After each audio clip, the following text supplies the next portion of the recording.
दोस्तों एक नई वीडियो में आप सबका वेलकम। आज दोस्तों इस गाड़ी की एक और प्रॉब्लम के बारे में बताने जा रहा हूं, जो महिंद्रा ट्रियो इलेक्ट्रिक ऑटो है। मेरे साथ कुछ ऐसा हुआ दोस्तों, ये ऑटो चल नहीं रही थी। जब भी मैं ऐसा एक्सेलेटर दे रहा था तो ये आगे बढ़ नहीं रही थी दोस्तों, यानी ये रिवर्स में तो जा रही थी इस तरह से, मगर इसको अगर मैं फॉरवर्ड में करता था तो तब ये ऑटो आगे मूव नहीं हो रही थी। और जो डिस्प्ले था वो जैसे था वैसे ही था, यहाँ पे कोई भी सिंबल वगैरह शो नहीं कर रहा था, यानी कोई सर्विस मार्क या फिर जो वायर कनेक्टिंग मार्क होता है, बैटरी मार्क, ऐसा कुछ भी सिंबल वगैरह शो नहीं कर रहे थे। फिर भी मगर जो ऑटो है वो जो इसका एक्सेलेटर होता है ये वर्क नहीं कर रहा था, यानी ये गाड़ी रिवर्स में तो जा रही थी लेकिन फॉरवर्ड नहीं हो रही थी। जिस तरह देखिए, इसको अगर हम आगे करते हैं तो ये फॉरवर्ड होती है। ये फॉरवर्ड बटन काम नहीं कर रहा था दोस्तों, यानी इसको जब भी मैं फॉरवर्ड करता था, आगे लेता था तो जिस तरह से इस तरह से एक्सेलेटर देके तो ये आगे नहीं जा रही थी ऑटो, और पीछे लेता तो तब पीछे हो रही थी, रिवर्स में काम कर रहा था, फॉरवर्ड नहीं कर रहा था। तो मैं बहुत परेशान हो चुका था और मुझको भी पता नहीं था ये ऐसा क्यों कर रही है, इसका क्या फॉल्ट हो सकता है। और जो जिस टाइम ये हुआ दोस्तों, उस दिन संडे था, सर्विसिंग सेंटर भी बंद था दोस्तों। मैं बहुत परेशान हो चुका था, पता नहीं अभी ऑटो चलेगा या नहीं। अगर फ्यूचर में आपके साथ भी ऐसा कुछ प्रॉब्लम आए तो आप एक बार ये इस तरीके से करके देखिए, जो मैं आपको अब आगे बताऊंगा वीडियो में, कि अगर ऐसा कुछ आए प्रॉब्लम तो आप ज़्यादा घबराने की ज़रूरत नहीं है। आपको बस मैंने जैसे किया वैसे करके देखिए, तब भी नहीं होता है तो आप सर्विसिंग सेंटर लेके जाके उसको बताइए दोस्तों। तो हुआ ये था, जब ये ऑटो काम नहीं कर रहा था, एक्सेलेटर इसका जो देने पर गाड़ी आगे नहीं जा रही थी, जो महिंद्रा ट्रियो है, तो जब ये हुआ था दोस्तों तो घर पे ही था मैं। तब मैंने काम किया, जो इसका चार्जर होता है, चार्जर को इससे कनेक्ट किया था दोस्तों। यहाँ पे देख सकते हैं जो चार्जर कनेक्ट करने का पॉइंट है, इसको चार्जर पे लगाया, गाड़ी को कनेक्ट किया चार्जर इसके साथ, और फिर थोड़ी देर चार्जिंग की ऑटो। तो चार्जिंग वगैरह सब बता रहा था, यानी चार्जिंग वगैरह सही से हो रही थी। कुछ किलोमीटर चार्जिंग करने के बाद इसका चार्जर को मैंने ऑफ़ कर दिया, यानी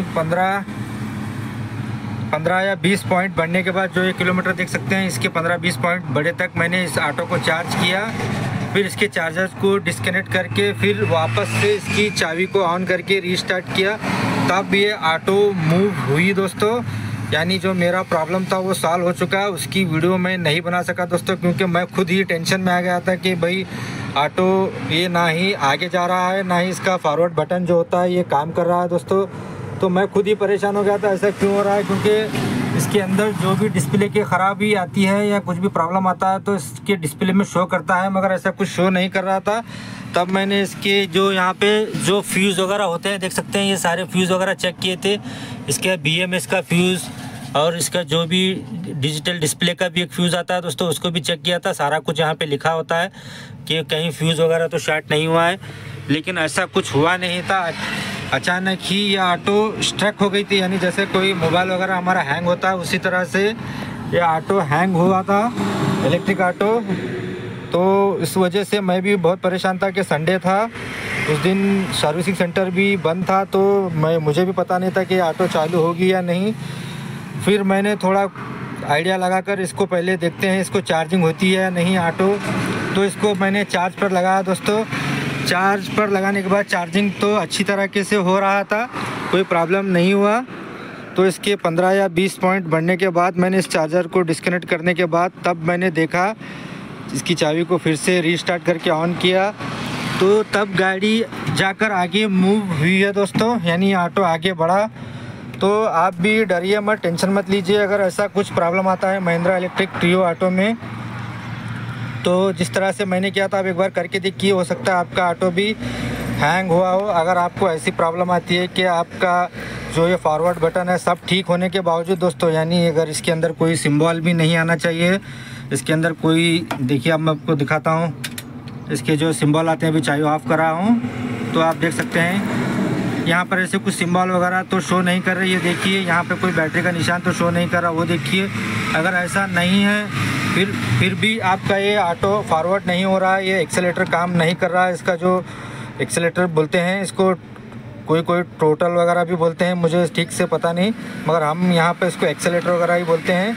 तो एक्सेलेटर देने पर भी आपकी गाड़ी आगे ना जाए तो आप एक बार उस तरह से करके देखिए। चार्जर एक बार कनेक्ट करके थोड़ी देर इसको चार्ज पर लगाइए, फिर इसको डिस्कनेक्ट कीजिए, फिर देखिए आगे गाड़ी आपकी मूव होती है नहीं। अगर फिर भी अगर ये प्रॉब्लम सॉल्व नहीं होती है तो आप ज़्यादा कुछ कीजिए नहीं, इसको सर्विसिंग सेंटर लेके जाइए, टोचन वगैरह करके इसको ढकेल के वगैरह आप सर्विसिंग सेंटर लेके जाकर कोई अच्छे टेक्नीशियन को दिखाइए। मेरे प्रॉब्लम जो थी मैंने देखा, एक बार ट्राई किया तो ये प्रॉब्लम ठीक हो गई दोस्तों। मुझे लगता है ये ऑटो कभी कभी इलेक्ट्रिक हैंग भी होते हैं, तो इसको कुछ रीस्टार्ट की भी ज़रूरत होती है। यानी जैसे अगर BMS या इसमें डिस्प्ले में कोई सिंबल वगैरह आते हैं तो हम BMS का फ्यूज़ वगैरह निकाल कर फिर उसको इंसर्ट करते हैं। आपने मेरे पिछले वीडियो में देखा ही होगा। ऐसे करने पर भी ये ऑटो ठीक हो जाता है, ज़्यादा टेंशन लेने की ज़रूरत नहीं है। और कभी कभी जो इसकी एक्सिलरी बैटरी होती है, आपको दिखाता हूँ दोस्तों, यहाँ पर इसकी एक छोटी बैटरी होती है, ये देखिए, ये अगर डाउन होती है तब भी ऑटो आपका सही से चलता नहीं है। अगर आपकी कोई सर्विस मार्क वगैरह बताता है, अगर फ्यूज़ काटने पर भी ठीक नहीं होता है तो इसमें से एक माइनस या प्लस का वायर आपको निकाल कर उसको रीस्टार्ट कीजिए, फिर से लगाइए चाबी ऑफ रख कर, तो शायद आपकी ऑटो की प्रॉब्लम ठीक हो। फिर भी अगर कोई ऐसी प्रॉब्लम ठीक नहीं होती है तो आप एक बार सर्विसिंग सेंटर को ज़रूर लेके जाइए गाड़ी। आपको ज़्यादा इसमें छेड़छाड़ करने की ज़रूरत नहीं है इलेक्ट्रिक ऑटो, इलेक्ट्रिक वायरिंग में, क्योंकि वायरिंग में अगर कहीं भी स्पार्क या शॉर्ट सर्किट होता है तो नुकसान हमारा ही होता है दोस्तों। तो आप प्लीज़ ऐसा कुछ मत कीजिए। आपको कुछ समझना है तो इसको सर्विसिंग सेंटर ही लेके जाइए, ज़्यादा कुछ करने की ज़रूरत नहीं है। क्योंकि मैं भी 15 से 20 साल तक LPG ऑटो ही चलाया हूँ। पहले पेट्रोल का चलाता था दोस्तों, फिर उसके बाद LPG आई, उसके बाद फिर CNG, फिर इलेक्ट्रिक। यहाँ पे करते करते इतने साल हो चुके हैं, तो थोड़ा बहुत एक्सपीरियंस के हिसाब से मैं आपको बता रहा हूँ। तो प्लीज़ आप इलेक्ट्रिक ऑटो में नए हैं तो आपको ज़्यादा कुछ करने की ज़रूरत नहीं, आप सर्विस सेंटर लेके जाइए। तो आपको बताना यही था कि अगर आपके ऑटो में सब कुछ सही है, सब डिस्प्ले सही बता रहा है, बैटरी भी आपकी सही है, फिर भी ये बटन्स काम नहीं कर रहे हैं आगे, अगर आपको फॉरवर्ड करने के बाद भी ऑटो आगे नहीं जा रहा है, तो आप ऐसा करके देखिए, एक बार चार्जर को इससे कनेक्ट करके थोड़ी देर चार्ज करके डिस्कनेक्ट कीजिए चार्जिंग होने पर। और कभी कभी क्या होता है दोस्तों, यहाँ पर एक सेंसर होता है, देख सकते हैं, ये सेंसर भी स्ट्रक करने या हैंग करने पर कुछ ऐसा होता है, तो आप इस तरह से 1-2 बार पैडल को इस तरह से मार कर छोड़ दीजिए, फिर आप देखिए कि गाड़ी आपकी आगे होती है नहीं। फिर हैंड ब्रेक अगर आपका लगा है तब भी आपका ऑटो आगे मूव नहीं होगा, उसका भी ख्याल रखिए। अगर हैंड ब्रेक लगा है तो हैंड ब्रेक को निकालिए, उसको रिमूव कीजिए, तब एक बार फिर एक्सेलेटर देके देखिए तो आपकी गाड़ी आगे बढ़ती है तो ठीक है, और उसके बाद भी नहीं बढ़ती है तो इसका सेंसर का भी अगर यहाँ पर स्टक हुआ है तो भी गाड़ी आगे नहीं बढ़ेगी। तो आप इसको 1-2 बार इस तरह से पैडल करके छोड़ कर देखिए, नहीं तो इसके यहाँ पर वायर होते हैं सेंसर के, देख सकते हैं, इसको आप डिस्कनेक्ट निकाल कर इस तरह से भी आप देख सकते हैं अगर आपको आता है तो दोस्तों इस तरह से करके देखिए। इसका हो सकता है सेंसर अटका है तब भी आपका ऑटो आगे मूव नहीं होगा। 1-2 बार इस तरह से पैडल मारकर छोड़ दीजिए, फिर आप इस एक्सेलेटर को दीजिए। अगर आपकी ऑटो आगे मूव होती है तो आपको ज़्यादा टेंशन लेने की ज़रूरत नहीं है। फिर भी ये काम नहीं कर रहा तो आप एक बार चार्जर को भी कनेक्ट कर दीजिए, और चार्जर कनेक्ट करने के बावजूद भी अगर आपकी ऑटो ठीक से वर्क नहीं कर रही है, चालू नहीं हो रही है, तो आप सर्विस सेंटर लेके जाइए दोस्तों। तो उम्मीद करता हूँ ये छोटी सी जानकारी वीडियो आपको अच्छी लगी होगी। अच्छी लगी तो वीडियो को एक लाइक कीजिए, चैनल पर पहली बार आए चैनल को भी सब्सक्राइब कीजिए। मैं मिलता हूँ दोस्तों नेक्स्ट वीडियो में, तब तक के लिए बाय, टेक केयर और अपना ख्याल रखिएगा।